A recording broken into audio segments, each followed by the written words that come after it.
കുട്ടികളുടെ screen time കുറയ്ക്കണം എന്ന് പറയുമ്പോൾ പല മാതാപിതാക്കളും ചോദിക്കുന്ന കാര്യമാണ്, പകരം ഞങ്ങൾ എന്താണ് ചെയ്യേണ്ടത്?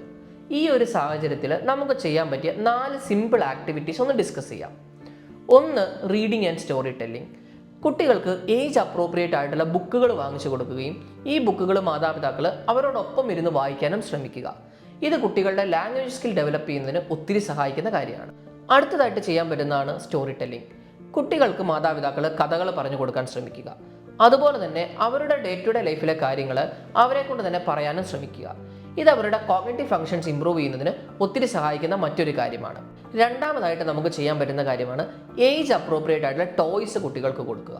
ഏജ് അപ്രോപ്രിയേറ്റ് ആയിട്ടുള്ള ടോയ്സ് കുട്ടികളുടെ ഇമോഷണൽ ആൻഡ് കോഗ്നിറ്റീവ് ഡെവലപ്മെന്റിന് ഏറ്റവും പ്രധാനപ്പെട്ട കാര്യമാണ്. ഉദാഹരണമായിട്ട് പസിൽസ് കൊടുക്കാം, ബിൽഡിംഗ് ബ്ലോക്സ് കൊടുക്കാം. ഇങ്ങനെയുള്ള കാര്യങ്ങൾ കൊടുക്കുമ്പം അത് കുട്ടികളുടെ ക്രിയേറ്റിവിറ്റി കൂടാനും ക്രിട്ടിക്കൽ തിങ്കിങ് കൂടാനും പ്രോബ്ലം സോൾവിങ് എബിലിറ്റി കൂടാനായി ഒത്തിരി സഹായിക്കും. മൂന്നാമതായിട്ട് ചെയ്യാൻ പറ്റുന്നതാണ് ഫിസിക്കൽ ആക്ടിവിറ്റീസ്. കുട്ടികളെ മറ്റുള്ള കുട്ടികളോട് കളിക്കാൻ വിടുക. ഒരുപക്ഷെ ഫുട്ബോൾ കളിക്കുന്നതാകാം, അല്ലെങ്കിൽ ഓടിക്കളിക്കുന്നതാകാം. ഇങ്ങനെയുള്ള ഫിസിക്കൽ ആക്ടിവിറ്റീസ് അവരുടെ മോട്ടോർ സ്കിൽസ് ഇംപ്രൂവ് ചെയ്യുന്നതിന് സഹായിക്കുന്ന ഏറ്റവും പ്രധാനപ്പെട്ട കാര്യങ്ങളിലൊന്നാണ്. നാലാമതായിട്ട് ചെയ്യാൻ പറ്റുന്നതാണ് ആർട്ട് ആൻഡ് ക്രാഫ്റ്റ് വർക്കുകൾ. ഡ്രോയിങ് പോലെയുള്ള, പെയിൻറ്റിങ് പോലെയുള്ള, അല്ലെങ്കിൽ ക്ലേ മോഡലിംഗ് പോലെയുള്ള ആക്ടിവിറ്റീസ് ചെയ്യുന്നത് കുട്ടികളുടെ ഫൈൻ മോട്ടോർ സ്കിൽസ് ഇംപ്രൂവ് ചെയ്യുന്നതിന് ഒത്തിരി സഹായിക്കും. സോ കുട്ടികളുടെ സ്ക്രീൻ ടൈം കുറയ്ക്കുമ്പോൾ ഈ പറഞ്ഞ ആക്ടിവിറ്റീസിൽ അവരെ ഒന്ന് എൻഗേജ്ഡ് ആക്കാൻ നോക്കുക.